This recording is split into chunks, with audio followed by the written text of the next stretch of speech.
마음이 오르면 모든 옳고 그름의 판단을 잇는다. 그때 그대는 자유인이다. 삶이 그 자체로 흘러가게 하라. 흐름의 존재를 맡긴 채 흘러가라. 그 흘러감 자체가 궁극의 깨달음이다. 삶은 풀어야 할 문제가 아니라 살아야 할 신비다. 삶은 불안정하고 불확실하다. 그러나 그것이 삶의 아름다운 점이다. 불확실성이야말로 모든 생명력, 모든 운동의 본질이다. 그대가 더 많이 주고 있을수록 그대는 더 안전하다. 무덤 속에 있을 때 그대는 더 이상 위험하지 않다. 살아있을 때는 상처받기 쉽다. 그러나 그것이 살아있음의 아름다움이다. 인간의 마음은 완성하려는 경향이 있다. 미완성인 것은 긴장을 준다. 웃고 싶은데 웃지 못하면 소리치면서 울고 싶은데 그렇게 하지 못하면 화를 내고 싶은데 화내지 못하면 긴장이 있다. 그렇기 때문에 그대는 이토록 오랫동안 병든 것이다. 모든 것이 미완성인 채로 남아 있었던 것이다. 그대는 존재 전체로 웃어 본 적이 없다. 존재 전체로 울어 본 적도 없다. 존재 전체로 화낸 적도 없다. 존재 전체로 미워한 적도 없다. 그리고 존재 전체로 사랑한 적도 없다. 어떤 것도 존재 전체로 행하지 못했다. 모든 것이 미완성인 채로 남아 있었다. 어떤 것도 완전하게 해본 적이 없기 때문에 미련이 남아 있다. 마음속에는 온갖 것들이 미완성인 채로 남아 있다.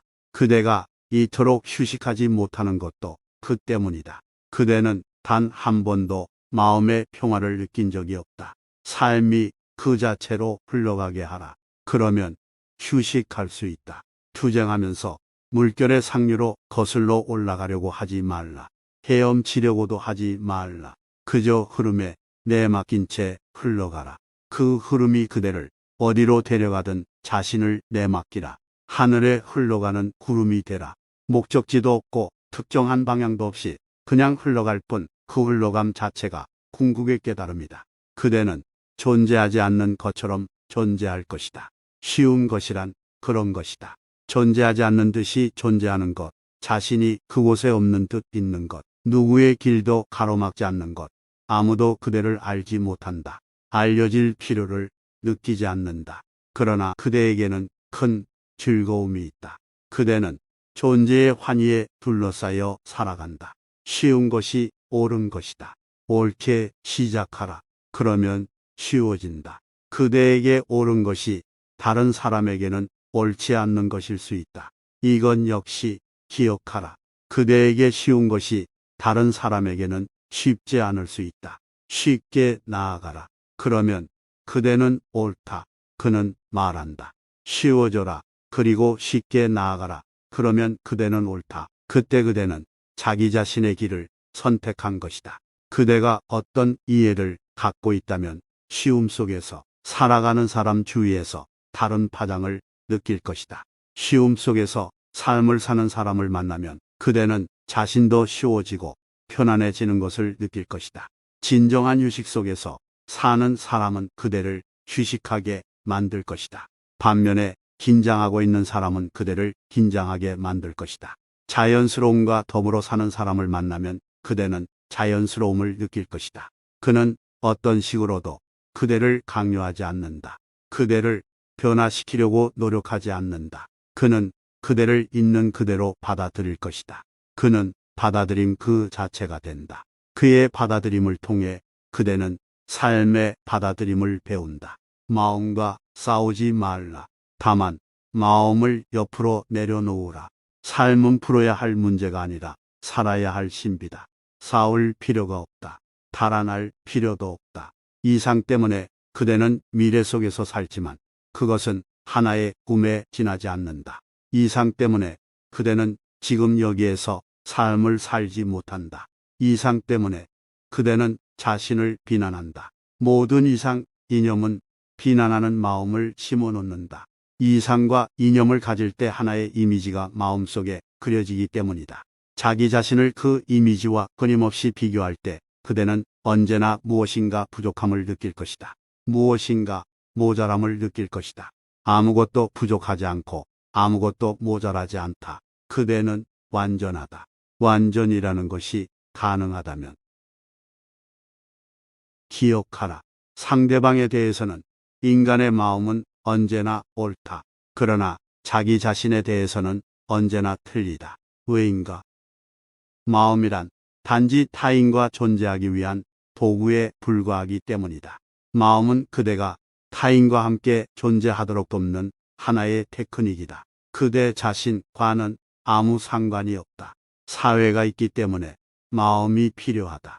마음은 하나의 사회적인 기능이다.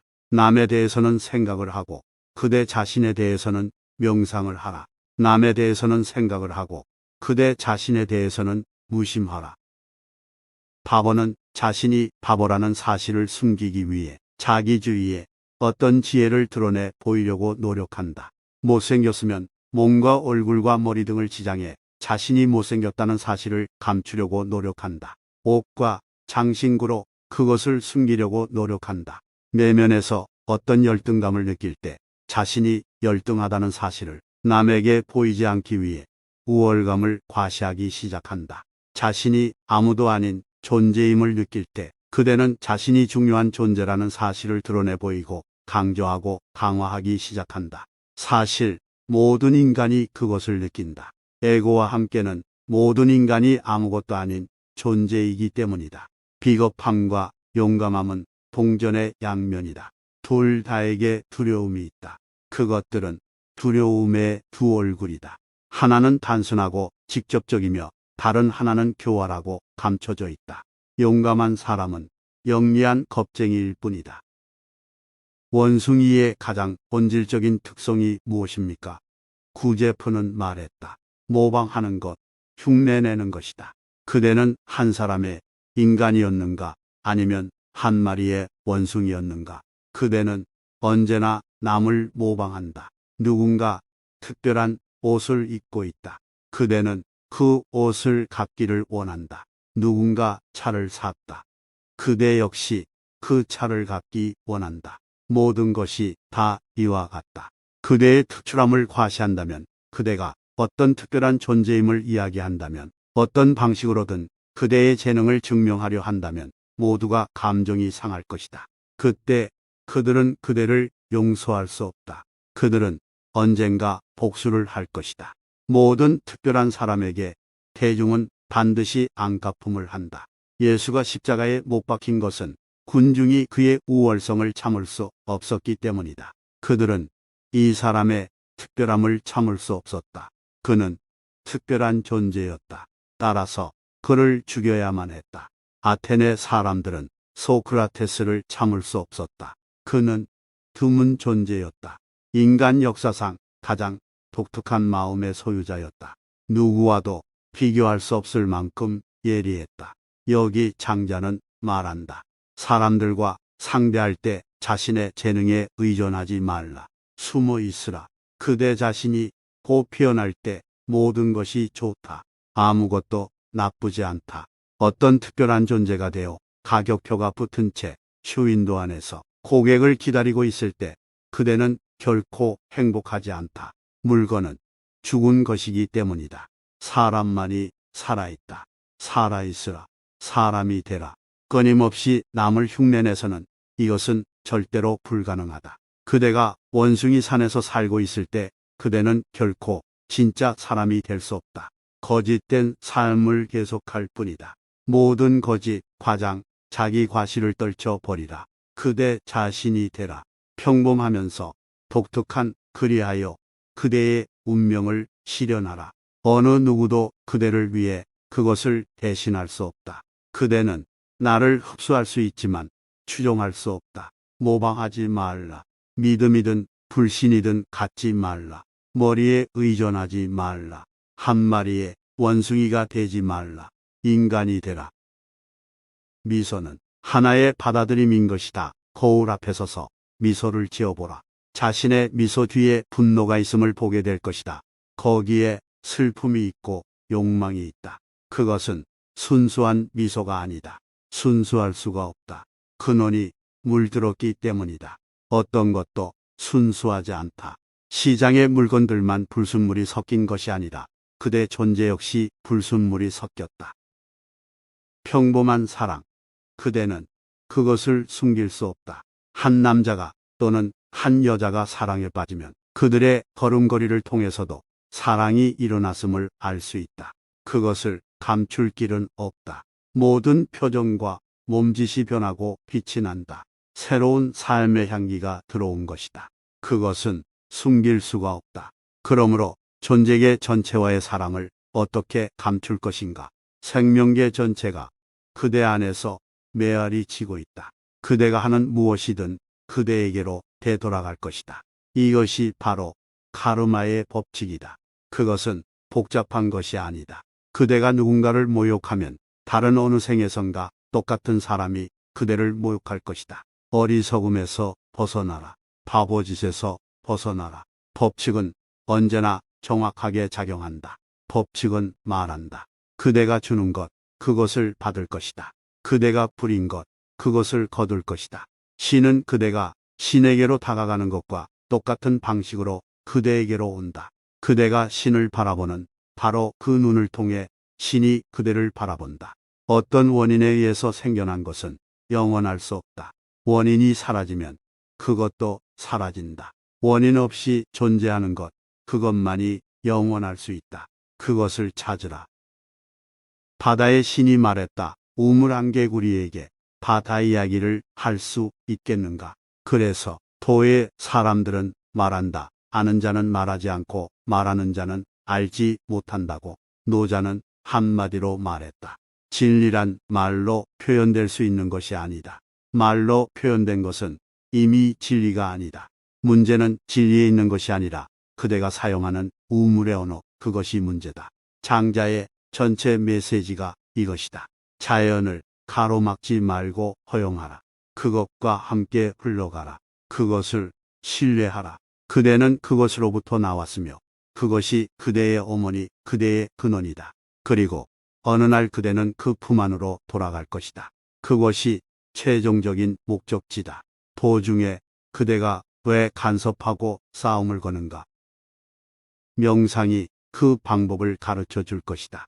밤에 잠자리에 누워 1시간 정도씩 명상하라. 사념이 끊어진 그 자리로 들어가라.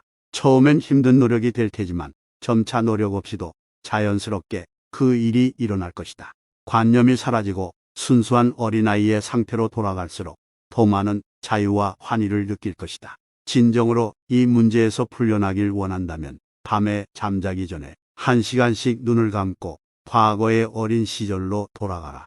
그 삶을 다시 살라. 서둘지 말고 천천히 과거로 거슬러 올라가라. 하루 아침에 되는 일이 아니다. 제대로 되려면 거의 석 달이 걸릴 것이다.